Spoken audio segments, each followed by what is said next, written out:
Hello there, you're watching Bizworld.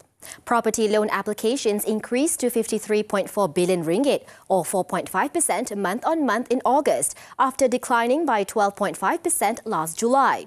Citing Bank Negara's data, MIDF research said loan applications recovery indicates that demand for property is unaffected by the overnight policy rate OPR hike. On a yearly basis, property loan applications surged by 66% year-on-year in August. Meanwhile, total loan approved for property purchase increased marginally to 23.3 billion ringgit, or 2.4% month-on-month, mainly due to higher property loan applications.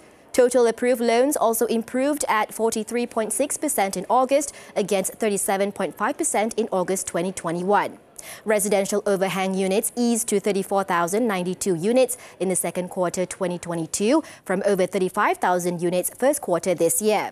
However, MIDF research opines that the property market may still be weighed down by overhang issues as residential overhang units remain high at above 30,000 units. Meanwhile, local developers remain mostly neutral about the property industry and economic outlook in the second half of this year and going into 2023.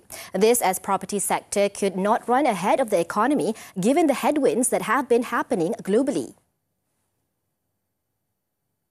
I guess the biggest challenge the world's faced now is very high inflation. And that's something, unfortunately, from my point of view, is the new normal. It's going to be around for a while. We're not going to go back to low inflation for the next at least 3 to 5 years. Based on Radar's survey, it noted that 48% of respondents are not planning any launches in the second half of this year. The top reasons being unfavorable market conditions, delays in approval from authorities and projects in planning stage, as well as lack of suitable location. Besides, 66% of respondents with future launches anticipating their sales performance to be 50% and below.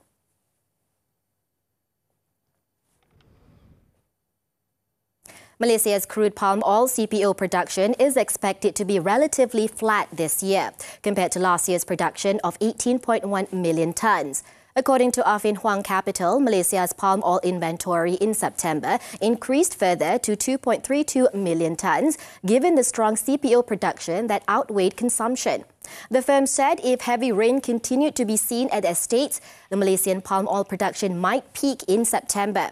But if there is good weather that allows the harvesting process to continue into October, Malaysia could see another small increase month-on-month in production.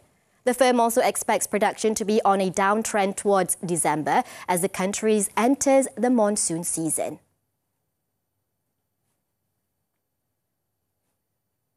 Sukuk and bond market activity will be slow in the core markets, including Malaysia, in the near term amid continued volatilities. Rising interest rates, high oil prices and lower emerging market debt had propelled a 14.4% quarterly fall in total sukuk and bond issuance in the third quarter this year. According to Fitch Ratings, the sukuk pipeline was developing behind the scenes and waiting for the right market conditions. It added that sukuk demand would stay intact, enabled by Islamic banks and sukuk's traditional investor whose liquidity would be lifted by high oil prices.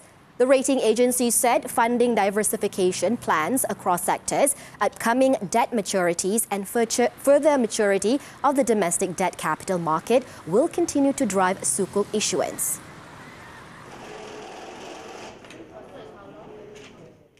The number of e-pharmacy users will reach 1 billion globally by 2027, rising by 28% from 795 million in 2022. According to Juniper Research, it was driven by the surging adoption resulting from the COVID-19 pandemic, where consumers were unable to leave their homes and turned to receive medication through e-pharmacies. Growth will continue as vendors focus on retaining and expanding their customer bases by refining the efficiency and simplicity that e-pharmacy provides.